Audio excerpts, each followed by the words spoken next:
Assalamualaikum dan selamat sejahtera. Apa khabar murid-murid?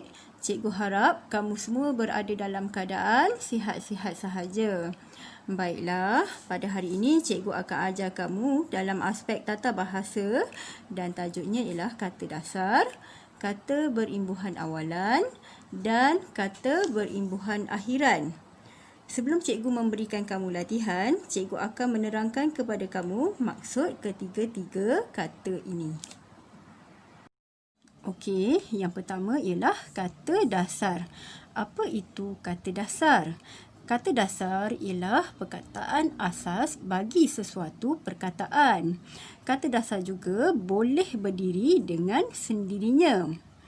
Kata dasar juga boleh menerima imbuhan sama ada imbuhan awalan dan juga imbuhan akhiran. Contoh kata dasar adalah seperti beli, dapat, jimat, lukis, lihat, belanja, sama-sama dan banyak lagi. Di sini cikgu ingin menunjukkan kepada kamu beberapa contoh kata dasar yang telah menerima imbuhan.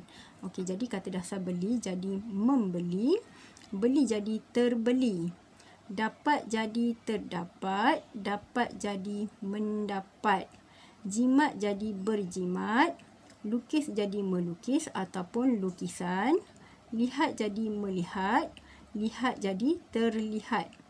Belanja jadi berbelanja, sama-sama jadi bersama-sama.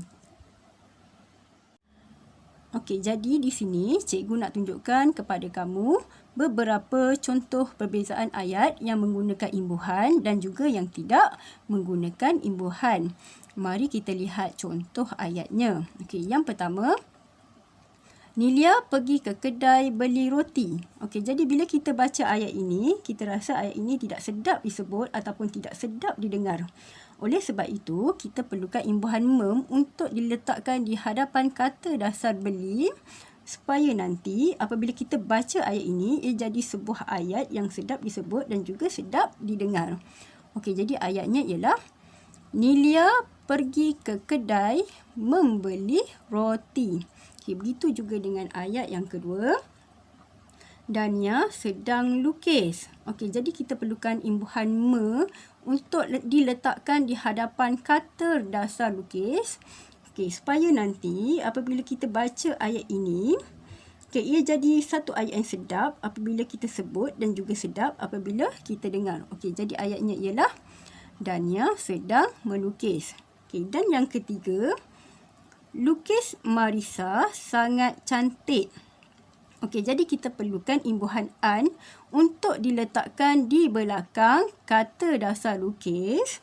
Okey, supaya kita nak perkataan kata dasar lukis ini menjadi satu perkataan yang berbeza maksudnya. Okey, jadi ayatnya ialah lukisan Marisa sangat cantik.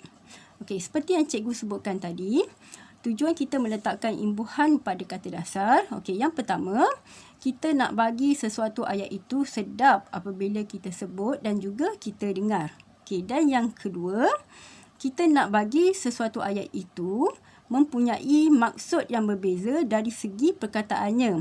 Okey, sebagai contoh, melukis dan lukisan ini adalah satu perkataan yang berbeza dari segi maksudnya walaupun kata dasarnya adalah sama iaitu lukis. Okey. Terusnya cikgu nak menerangkan kepada kamu kata berimbuhan awalan.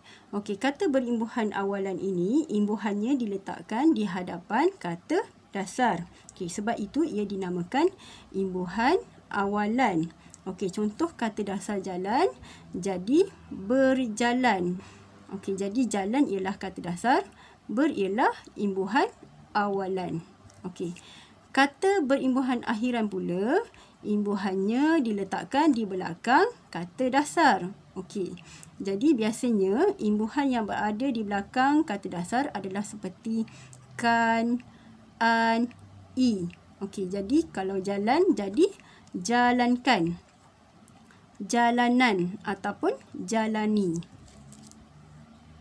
Di sini ada beberapa contoh kata dasar yang cikgu ingin tunjukkan kepada kamu di mana kata dasar ini telah menerima imbuhan awalan dan juga imbuhan akhiran.